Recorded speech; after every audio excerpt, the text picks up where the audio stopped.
The reflection I'd like us to think about, or the question, is how do we respond in a time of crisis?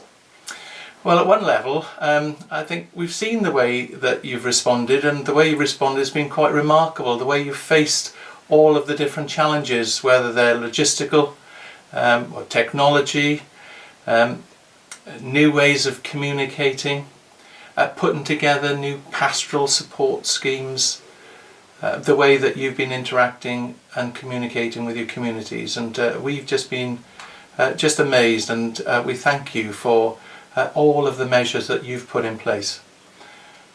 But when I'm talking about how do we respond in a time of crisis, I'm not talking about those external practical things. I'm talking about what goes on inside us.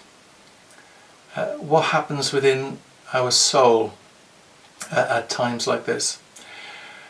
And as I've been reflecting on this, I've thought about a passage back in the Old Testament in 1 Samuel chapter 30, where David is in a precarious place. It has been for some time. He's been on the run from King Saul.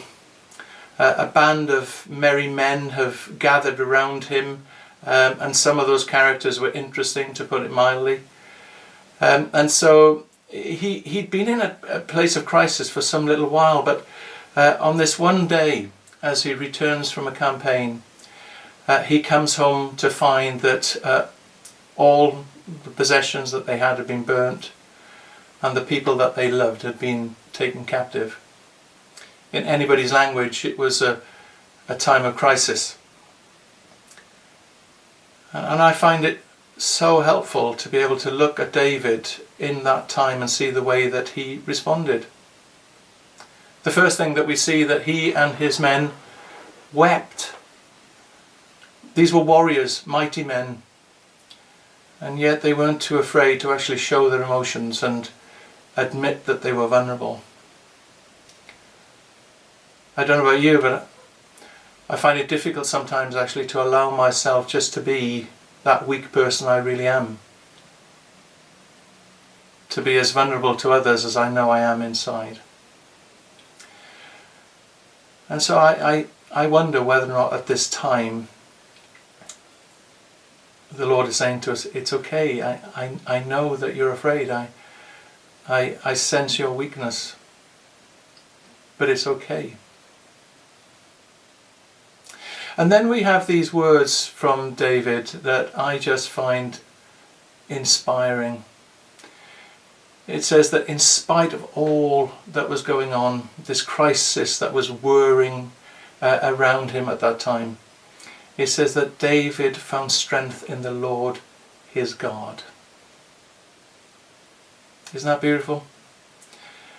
I just struck by the way that David refers to this as the Lord his God.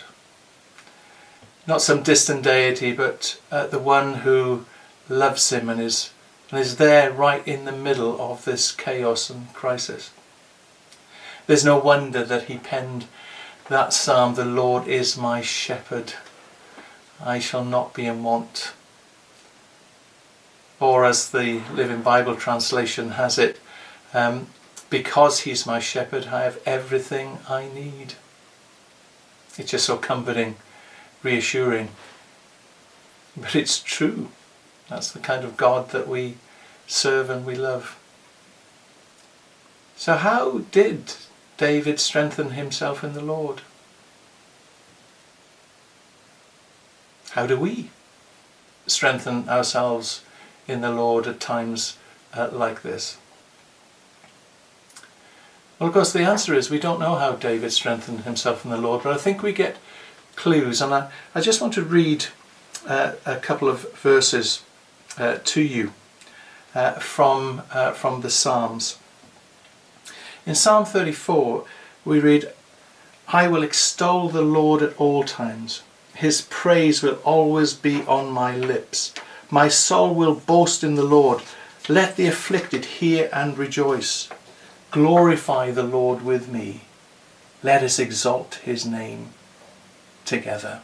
And in Psalm 18, I love you, O Lord, my strength. The Lord is my rock, my fortress, and my deliverer. My God is my rock, in whom I take refuge. He is my shield and the horn of my salvation, my stronghold. Why have I gone to those Psalms? Because those Psalms are written at this very season in David's life, a time of chaos, a time of crisis. And yet in that, he finds strength in the Lord by focusing on the God that he loves. Not ignoring the problems, but bringing the issues, the problems into the very throne room of grace. I believe the Lord wants us to do that right now. He wants us to turn our eyes heavenwards and fix our eyes on Jesus. As I was thinking about this, I thought too of Jesus as he approached Calvary, stops in Gethsemane, and we read these words.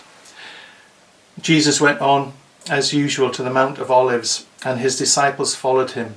On reaching the place, he said to them, "Pray that you will not fall into temptation." He withdrew about a stone's throw beyond them, knelt down and prayed, "Father, if you are willing, take this cup from me, yet not my will but yours be done." An angel from heaven appeared to him and strengthened him. And being in anguish, he prayed more earnestly, and his sweat was like drops of blood falling to the ground. And when he rose from prayer and went back to the disciples, he found them asleep, exhausted from sorrow. "Why are you sleeping?" he asked. "Get up and pray, so that you will not fall into temptation." In a time of crisis, Jesus strengthened himself in the Lord by going aside, spending time with his Father, fixing his eyes on him. And as he did that, his Father strengthened him. And he will strengthen us. I believe here that we have this encouragement from Jesus for us to rest but not be asleep.